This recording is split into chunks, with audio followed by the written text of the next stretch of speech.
Following the end of fighting in the Korean War in 1953, the Korean Peninsula was effectively halved, divided by a demilitarized zone that sliced the nation in two.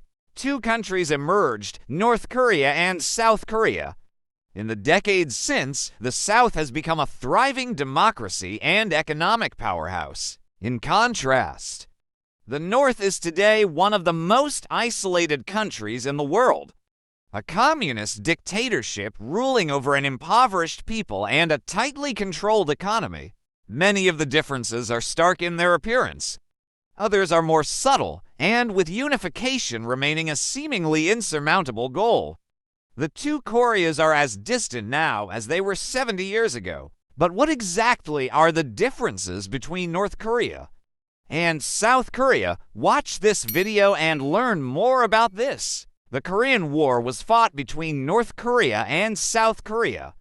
From 1950 to 1953, the conflict forever changed the makeup of the Korean Peninsula.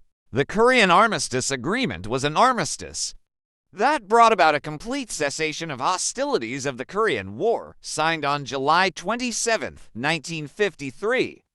All parties sought to make an agreement that would suspend open hostilities, arrange the release and repatriation of prisoners of war, and establish a separation of forces.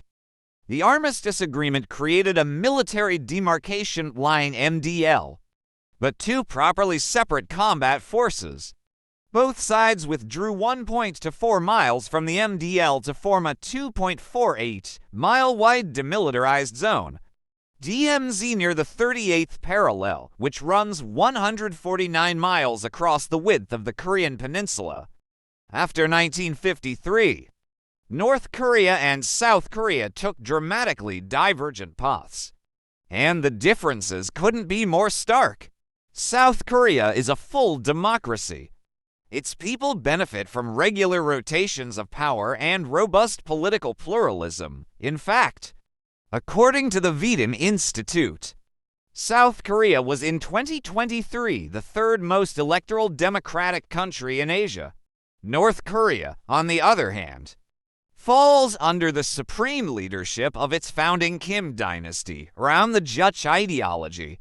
Juche, which roughly translates as self-reliance, is a political philosophy whose core idea is that North Korea is a country that must remain separate and distinct from the world, dependent solely on its own strength and the guidance of a near-godlike leader.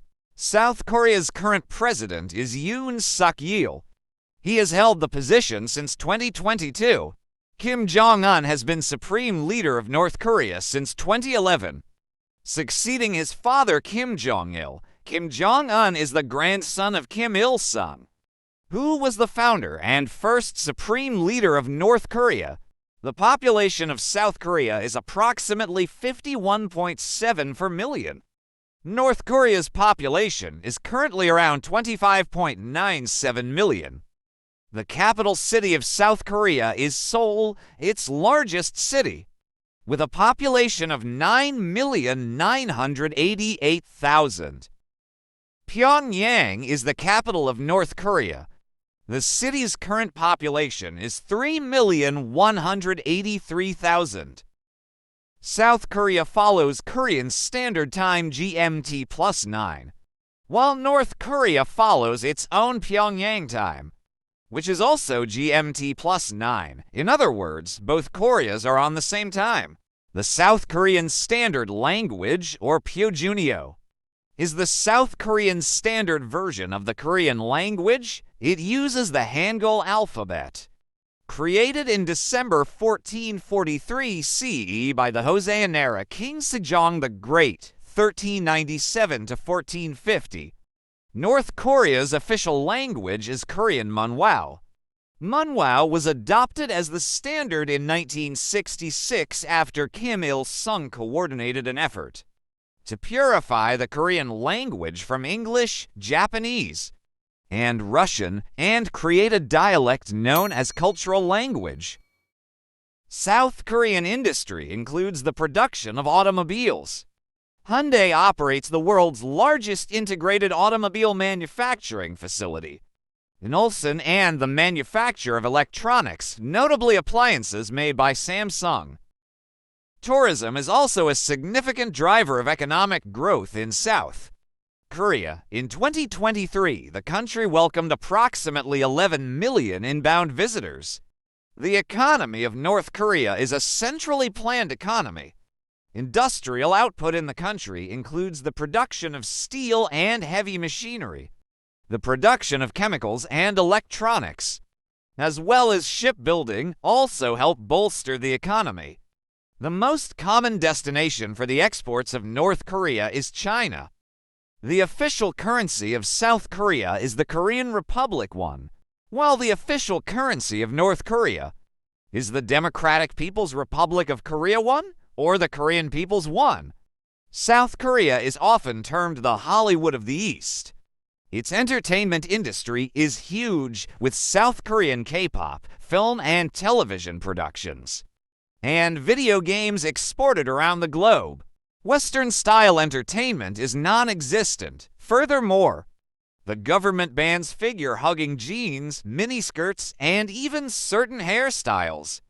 Such is the conservative view towards fashion. South Korea enjoys wide, unrestricted use of the internet. Likewise, mobile devices are ubiquitous across the entire nation. In the north, only members of public and educational services are allowed to surf the World Wide Web. And then only under strict controls, smartphone use is permitted. Though tightly regulated and monitored, South Korean military power. According to the Global Firepower Index (GFI), South Korea is ranked 5th out of 145 countries as a global North Korean military power. North Korea is ranked 36 of 145 out of the countries considered for the annual Global Firepower Review. However, with 29.9% of the North Korean population actively serving in it, the country's armed forces is the second largest military organization in the world, with about 1,280,000 active personnel in its ranks and another 600,000 in reserve, according to the International Institute for Strategic Studies (IISS). Both countries celebrate a national day, but on different days. In South Korea, National Day falls on August 15th. North Korea observes its National Day on September 9th. It's one of the few occasions when the country allows itself a splash of color. Thanks for watching, and don't forget to subscribe for more.